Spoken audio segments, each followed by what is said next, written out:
नमस्कार, मैं आपका पीयूष सर।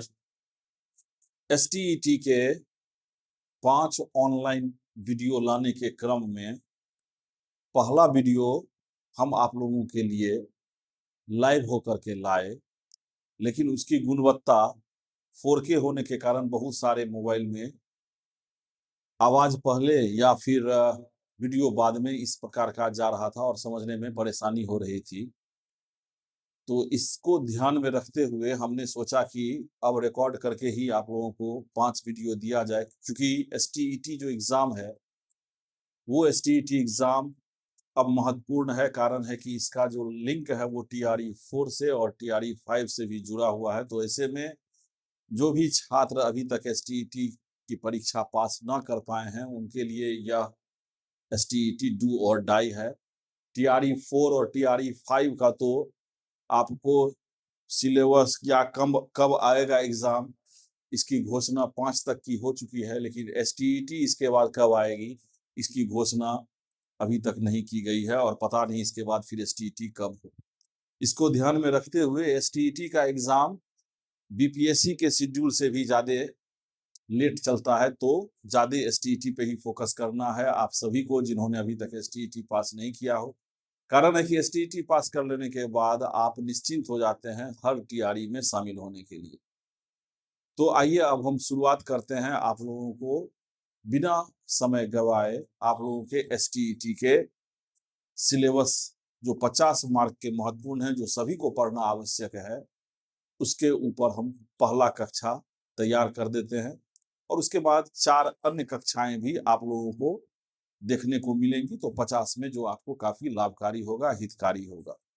उसके बाद जो आपके अपने विषय होते हैं, उसकी तैयारी आप स्वयं करेंगे या कुछ अगर विषय का होगा तो उसके नोट्स हम आपको अवेलेबल करवाते हैं।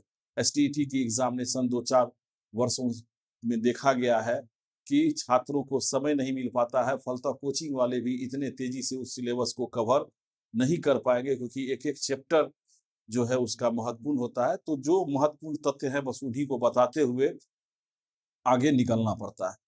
तो इसमें आप लोग सबसे पहले एसटीईटी के 50 मार्क्स के जो सिलेबस के आधार पर जो सिलेबस है उसका, उसमें क्या-क्या चैप्टर से प्रश्न पूछा जाता है, कौन-कौन से चैप्टर महत्वपूर्ण होते हैं, उसके बारे में हम लोग यहाँ पे चर्चा करेंगे। तो विषय प्रवेश, और इस विषय प्रवेश में आपको जो महत्वपूर्ण तथ्य वगैरह दिए हैं, जो पुराने काल से शिक्षा पद्धति चली आ रही है या नए जो शिक्षा नीति हुई है, उसमें किस प्रकार का परिवर्तन हुआ है और कौन-कौन से महत्वपूर्ण विचारक हैं, इसके बारे में विषय प्रवेश में आपको बताया जाएगा।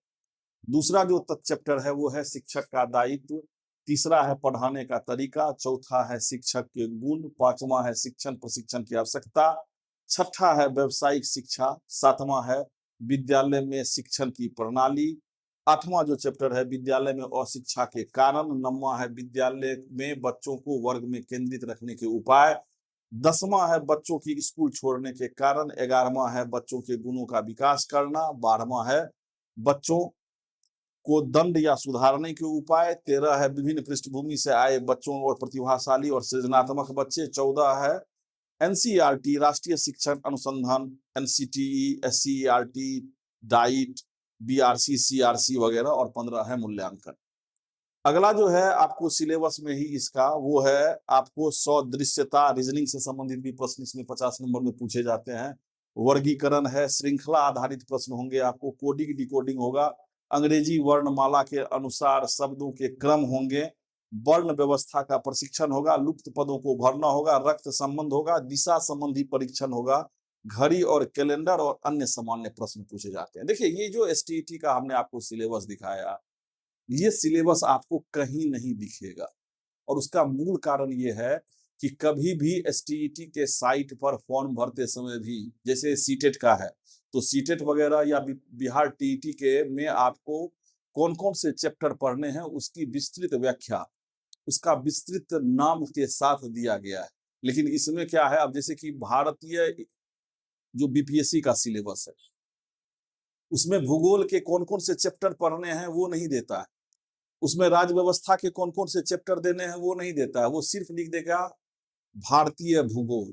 अब भारतीय भूगोल में जितने भी भारत से संबंधित भूगोल हैं, या आपको इतिहास में लिख दिया सिर्फ 3, प्राचीन भारत, मध्यकालीन भारत, आधुनिक भारत और विश्व इतिहास।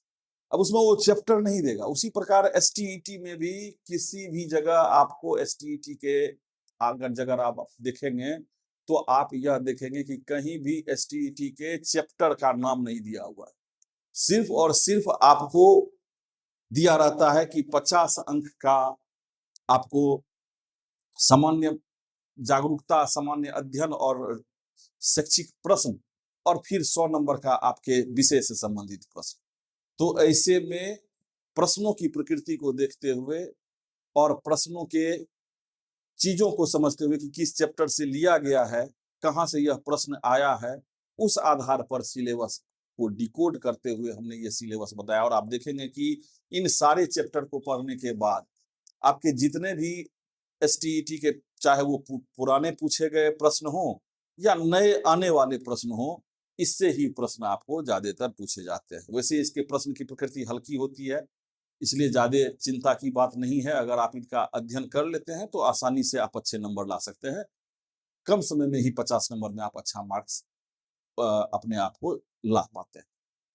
तो इसका जो पहला चैप्टर है, वो पहला चैप्टर जो विषय प्रवेश है, वो आपको प्लेटो का है, जो विचारक आप लोगों ने बीएड के कक्षा के दौरान देखा होगा कि बालकों के विकास पर दिया है। जॉन लॉक का है, थॉमस हॉब्स का है, रूसो का है, डार्विन का है, प्रेयर का है, स्टिनले हॉल का है, या प्रमुख ग्रंथ जो जीन पियाजे का है, language and thought of the child, या child conception of the world, moral judgement of the child, Hurlock क्या लिखे हैं, या भारत में कौन कौन से हैं, ये सारे चीज जो है सो आपको इसके आ जाते हैं। इसमें महत्वपूर्ण चीज जो आप लोगों को जानना है कि बाल विकास के प्रमुख पहलू क्या है। तो बाल विकास के प्रमुख पहलू आपको शारीरिक आ जाते हैं, मानसिक आ जाते हैं, सामाजिक आ जाते हैं, भावनात्मक और नैतिक आते हैं। देखिए, इसका जो बाल विकास है और आप लोग जो सीटेट का बाल विकास पढ़ते हैं, दोनों में अंतर है। वहां जो आप बाल विकास पढ़ते हैं, वहां के बाल विकास में आपको ऐसा है कि आपको छोटे बच्चे को ध्यान में रख करके प्रश्नों के उत्तर देने हैं। लेकिन यहाँ के जो प्रश्न होंगे, तो यहाँ पे कभी भी आपको छोटे बच्चों को ध्यान में रख करके उत्तर नहीं देना। किसी भी प्रश्न का उत्तर तर्कात्मक रूप से देने के लिए आपको आपके मस्तिष्क में उस प्रश्न के अनुसार बड़े बच्चों को ध्यान में रखना होगा।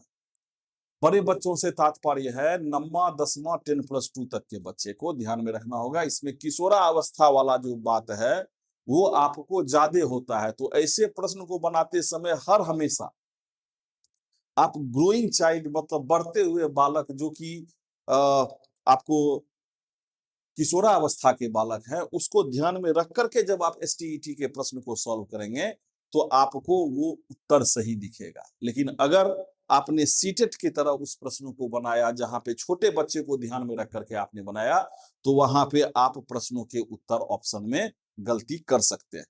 इसलिए एसटीईटी देते समय और सीटेट देते समय प्रश्न एक ही हो, प्रकृति एक ही हो, लेकिन उत्तर में परिवर्तन हो जाता है, क्योंकि बच्चे के एज में परिवर्तन होने के कारण उसके स्वभाव में भी परिवर्तन आ जाता है, उसके रूप स्वभाव गुण में भी परिवर्तन आ जाता है।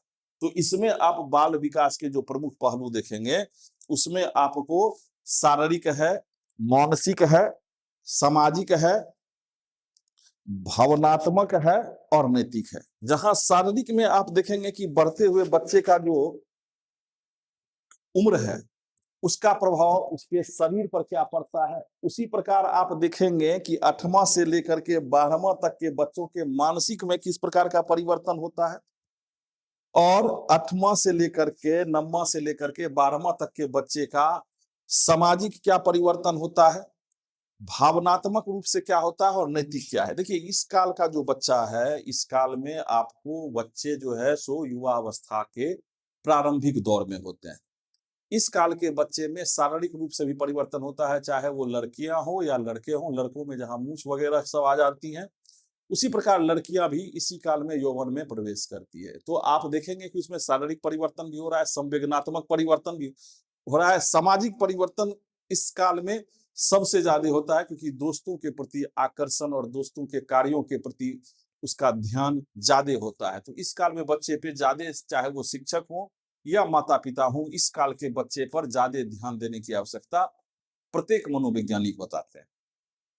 इसके बाद है कि चाइल्ड साइकोलॉजी और चाइल्ड डेवलपमेंट में क्या है, तो चाइल्ड साइकोलॉजी में मानसिक क्रियाएं, प्रक्रियाएं, व्यवहार का अध्ययन होता है। वहीं चाइल्ड डेवलपमेंट में शारीरिक, मानसिक, सामाजिक और भावनात्मक सभी पहलू का समग्र अध्ययन होता है। ये ग्रोथ क्या है, डेवलपमेंट क्या है, मैच्योरिटी क्या है, डिक्लाइन क्या है, तो इसमें ग्रोथ मतलब शारीरिक वृद्धि समझ सकते हैं, डेवलपमेंट मतलब हो गया शारीरिक, मानसिक, सामाजिक, भावनात्मक, मैच्योरिटी मतलब हो गया परिपक्वता की आवश्यकता, डिक्लाइन का क्षय, वृद्धावस्था। देखिए इन सारे चीजों पर जब ज्यादा रहता था तो विस्तार से तो बता सकते थे, लेकिन होता क्या है कि इसमें वीडियो आपको काफी लंबा हो जाएगा और क्लास जो है और समय जैसे आपको कम है, तो बस यही समझिए कि ग्रोथ मतलब क्या है, बस यही समझिए डेवलपमेंट में किन किन चीजों का होगा, बस यही समझिए कि मैच्योरिटी में क्या होगा और डिक्लाइन में क्या होगा।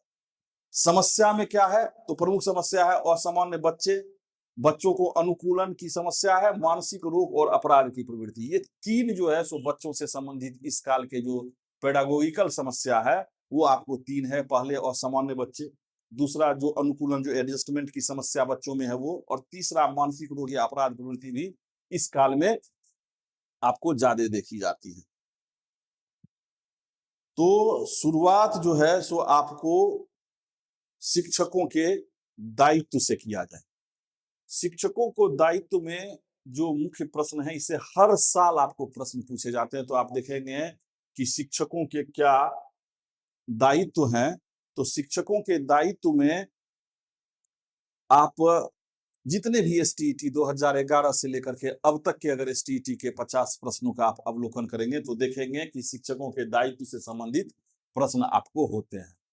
तो शिक्षकों को सबसे पहले प्रशासनिक निर्देशों के अनुसार शिक्षण कार्य करना चाहिए। मतलब अगर आप शिक्षक बनते हैं तो आपको जो भी प्रशासनिक निर्देश ऊपर से आता है उन चीजों को आपको मानना होगा। चाहे वो अगर शनिवार को फुल डे भी कर दिया, अगर आपको के पाठक की तरह 9:30 आपको आकर के करना है, गेट पे सेल्फी देना है, तो वो भी, मतलब जो भी अगर आप शिक्षक बनते हैं तो सही या गलत जो भी प्रशासनिक निर्देश है उनका 100% अनुपालन करना शिक्षक का पहला दायित्व।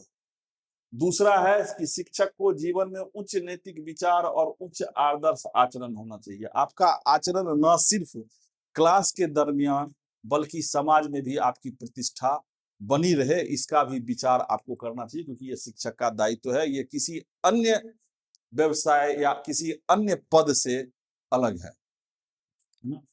अगला है, शिक्षक को अपने व्यक्तिगत जीवन में विद्यार्थियों के लिए प्रेरणा बनना चाहिए। आपका जीवन ऐसा होना चाहिए कि आपके जीवन को, आपके चीजों को देखते हुए आपके छात्र आपसे प्रेरणा लेकर के आप ही की तरह बनने का प्रयास करें। तो ये आपको आपके व्यक्तिगत जीवन से विद्यार्थी का प्रेरणा मिलना चाहिए। अगला है, शिक्षकों को विद्यालय एवं समाज के बीच समन्वय स्थापित करना चाहिए। सिर्फ और सिर्फ विद्यालय तक ही सीमित नहीं है शिक्षक का दायित्व, समाज और विद्यालय के बीच उसे कड़ी के रूप में करना है। कारण यह है कि आपके पास जो भी बच्चे आते हैं वो समाज से ही आते हैं, और उन आपके पढ़ने के बाद वो पुनः बच्चे समाज में जाते हैं। ऐसे में आपको उन बच्चों को मानसिक रूप से परिष्कृत करके समाज में भेजना है। अगर गड़बड़ भी कोई बच्चे आ रहे हैं तो उस दरमियान, जिस दरमियान आपके संरक्षण में वो रहते हैं, उसे नैतिक और सामाजिक और शैक्षिक गुण भी आपको, ये तीनों गुण देना है, ताकि वो आपके पढ़ने के बाद वो जब जाएं तो वो कहा जाए कि नहीं बहुत अच्छा है। आप देखते होंगे बहुत सारे ऐसे संस्थान हैं जिन संस्थानों का नाम इसलिए भी है क्योंकि वहां के बच्चे जो वहां से आते हैं तो वो बच्चे के गुणों में उस संस्थान का गुण भी समाहित हो जाता है।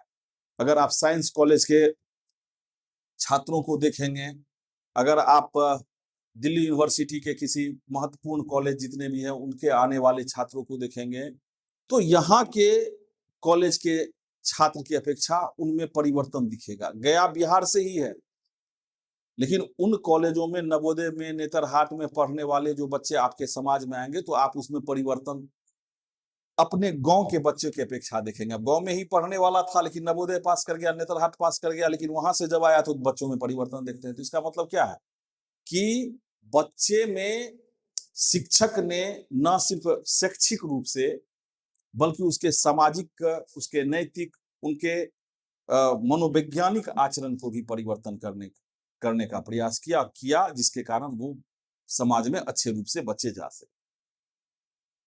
शिक्षक का छात्रों के व्यक्तित्व के निर्माण पर ध्यान देना चाहिए। सिर्फ पढ़ाई ही नहीं, बल्कि उसका ओवरऑल पर्सनैलिटी पर भी ध्यान देना चाहिए कि आपके छात्र समाज में अच्छा कर सके, नाम कर सके। ये भी शिक्षक का दायित्व है। शिक्षक का आचरण छात्रों के लिए आदर्श स्वरूप होना चाहिए। ये तो आगे के पॉइंट में ही बता दिया गया था। प्रधानाध्यापक एवं शिक्षकों का व्यवहार सौहार्दपूर्ण होना चाहिए। मतलब आपका जो आपके, चाहे वो अन्य शिक्षकों के साथ हो या आपके प्रधानाध्यापक के साथ हो, आपका व्यवहार जो है वो बड़ा ही अच्छा होना चाहिए। कभी भी व्यवहार में कटुता, खास करके प्रधानाध्यापक के साथ आपको नहीं होना चाहिए, क्योंकि प्रधानाध्यापक जो है किसी भी स्कूल का टीम लीडर होता है। ऐसे में वो आपके टीम के लीडर है, तो उससे आपको उनके अनुसार या उनके बनाए गए स्ट्रक्चर के अनुसार आपको काम करना चाहिए, सौहार्दपूर्ण रूप से। विद्यालय में अनुशासन बनाए रखने हेतु शिक्षक और प्रधानाध्यापक की मदद करें। ये हम अभी जो बता रहे थे उससे भी आपको तथ्य स्पष्ट हो जाता है, प्रधानाध्यापक और शिक्षक का। विद्यालय में शैक्षिक वातावरण को बनाए रखना शिक्षक का दायित्व है। अब देखिए, शिक्षक अगर आजकल के समय में अगर ये चाहे कि नहीं जाएंगे तो स्कूल जाए, 9:30 बजे पहुंच तो जाएंगे, 4 बजे निकल तो जाएंगे, लेकिन बीच में जो है सो अपना पढ़ाएंगे नहीं, या पढ़ाएंगे तो अनमने ढंग से पढ़ाएंगे, जो कि आजकल ज्यादातर देखा गया है। जो शिक्षक अपने दायित्व की पूर्णतः निर्वहन नहीं कर पाते हैं। यही कारण है कि शैक्षिक स्तर में जो गिरावट है उसका मूल कारण यही है। तो शैक्षिक वातावरण बनी रहे, उसके लिए शिक्षक को भी यह दायित्व है और वो उसको करना चाहिए। शिक्षक को आदर्श बनाने हेतु शिक्षक पूर्ण रूप से निष्ठा से योगदान देना चाहिए। निष्ठा तो हम अभी कुछ ही देर पहले ही चर्चा कर लिए। शिक्षक को जाति, धर्म, भाषा आदि से भेदभाव से ऊपर होकर समान दृष्टि रखनी चाहिए। देखिए, ये सबसे ज्यादा महत्वपूर्ण है। जब आप एक शिक्षक के रूप में कार्यरत करते होते हैं या किसी विद्यालय में होते हैं, तो आपको सभी बच्चे को समान दृष्टि से देखना चाहिए। वैसे अगर आप शिक्षक बन जाएंगे तो आप समान दृष्टि ही रखेंगे, ऐसा हो ही जाता है लगभग। लेकिन फिर भी कुछ 1 से 2% ऐसे शिक्षक होते हैं जो बच्चों की जाति को देख लेते हैं, बच्चों के सफाई को देख लेते हैं, बच्चे के माता पिता के आर्थिक, सामाजिक प्रतिष्ठा को देखते हुए व्यवहार करते हैं, जो कि नहीं होना चाहिए। अगर कोई बच्चे के माता पिता का सामाजिक, आर्थिक काफी अच्छा प्रभाव है, तो उसके बच्चे को आप दुलार करते हैं, उसके बच्चे पे आप ज्यादा ध्यान देते हैं। और ऐसे बच्चे जिनका माता पिता या जिसके परिवार का शैक्षिक का या आपको सामाजिक आधार उस प्रकार का नहीं है, तो आप उसे कम ध्यान देते हैं। तो ये सिर्फ और सिर्फ शिक्षक के ऊपर ही अनियमितता आता है। ऐसे में शिक्षक को इन सारी चीजों को ध्यान हटाते हुए सिर्फ और सिर्फ उसके विद्यार्थी कैसे अच्छे होंगे, इस पर ध्यान देना चाहिए। ये शिक्षक का दायित्व है। शिक्षक को राष्ट्रीय एकता और सद्भावना के प्रति छात्रों को प्रेरित करना चाहिए। यह तो लगभग हर स्कूल में होता है, और हर बच्चों को अगर राष्ट्रीय भावना से ओतप्रोत करता है तो वो आपको विद्यालय ही है, वो आपको उसका शिक्षक ही है। कारण यह है कि जब बच्चा विद्यालय में जाता है तो जब वो जो भी चीजें पढ़ता है, इतिहास में पढ़ेगा तो वो इतिहास पढ़ेगा कि भारत को कैसे आजादी मिली, महान महान महापुरुषों के बारे में जाने के साथ उसे राष्ट्रगान आपको असेंबली में करवाया जाता है, साथ ही भारत के महापुरुषों के बारे में बताया जाता है। ये सारी चीजें जो है वो जानने के बाद अपने अधिकारों के प्रति सजग रहता है, क्या उसके कर्तव्य हैं इसके प्रति सजग रहता है। तो पढ़ाई लिखाई जो है किसी भी बालक में राष्ट्रीयता की भावना को भरने में सहायक होता है। प्रधानाध्यापक के प्रति शिक्षक का सहयोगी एवं अनुशासनात्मक व्यवहार होना चाहिए। अब ऐसा नहीं है कि आपको प्रधानाध्यापक के साथ जो भी वो आदेश करें, जिस प्रकार का वो स्ट्रक्चर या जिस प्रकार का वो वातावरण बनाना चाहें, उसमें आपको उनके साथ मिल करके विद्यालय के शैक्षिक वातावरण को दुरुस्त करने का प्रयास करना चाहिए। तो ये सारी चीज़ जो है, वो शिक्षक का दायित्व है। तो आगे में आप लोग भविष्य के होने वाले शिक्षक हैं। उम्मीद करते हैं कि आप सभी में ये सारे गुण होंगे ही, बस उसको थोड़ा बहुत जो कमी है, उसको भी आप लोगों को सुधार या लेने की ज़रूरत है। तो इससे संबंधित आपको एसटीईटी में जो प्रश्न आते हैं कि शिक्षक का क्या दायित्व है, अगर आप 2011 से लेकर के अब तक के प्रश्न देखेंगे, तो इससे बहुत सारे प्रश्न पूछे गए हैं, 2-3 प्रश्न पूछे गए हैं, जिसको आप आकलन के आधार पर भी बना सकते हैं। इसकी प्रवृत्ति बड़ी सामान्य होती है, इसमें ज़्यादा टफ नहीं होता है, ज़्यादा भार नहीं होता है। अब इसी को जो कीवर्ड है, जो याद करने का है, निर्देश पालन होना चाहिए, आदर्श जीवन होना चाहिए, प्रेरणा स्रोत होना चाहिए, समन्वय होना चाहिए, उसके बाद व्यक्तित्व का विकास करना चाहिए, आदर्श आचरण होना चाहिए, सौहार्द होना चाहिए, अनुशासन होना चाहिए, शैक्षिक वातावरण, निष्ठा, समान दृष्टि, राष्ट्रीय एकता और सहयोग। मतलब है कि एक शिक्षक में 13 प्रकार के गुण होने चाहिए। निर्देशों का पालन करे, प्रशासनिक अनुसार, आदर्श जीवन हो, प्रेरणा स्रोत हो बच्चों के लिए, विद्यालय और समाज में समन्वय हो, चौथा समन्वय है, पांचवा है व्यक्तिगत विकास है, मतलब छात्रों के सर्वांगीण विकास करने हैं, छठा है आदर्श आचरण, मतलब व्यवहार से छात्रों के लिए उदाहरण होना चाहिए, सौहार्द जो है सो शिक्षक और प्रधानाध्यापकों के बीच उसका आपको ऐसा होना चाहिए, अनुशासन होना चाहिए, शैक्षिक वातावरण होना चाहिए, निष्ठा, समान दृष्टि, राष्ट्रीय एकता को बढ़ावा देने वाला होना चाहिए और सहयोग की भावना होनी चाहिए। ये सारे तथ्य जो हैं आपको हमने आज सिलेबस के साथ बताया है। अब दूसरे वीडियो में हम चाहेंगे कि 3 से 4 चैप्टर को हम आपके लिए खींचें, ताकि अन्य वीडियो में आप अन्य चैप्टर को भी देख सकें, समझ सकें। 5 चैप्टर हम चाहते हैं कि 5 ऑनलाइन क्लास में आपको 50 नंबर को समेट सकें, मेरा यही प्रयास है। वैसे 5 में समेटना काफ़ी मुश्किल है, क्योंकि बहुत सारे तथ्य हैं, लेकिन हमने आपके लिए बहुत ही शॉर्ट फॉर्म में, बहुत ही कम समय में ज़्यादा से ज़्यादा तथ्यों का आपके में समावेश हो सके और आपका एक भी प्रश्न ना छूटे, उसके लिए हमने प्रयास किया है। सभी को शुभकामनाएँ एसटीईटी के लिए। धन्यवाद। मिलते हैं अगले वीडियो में। जय हिंद।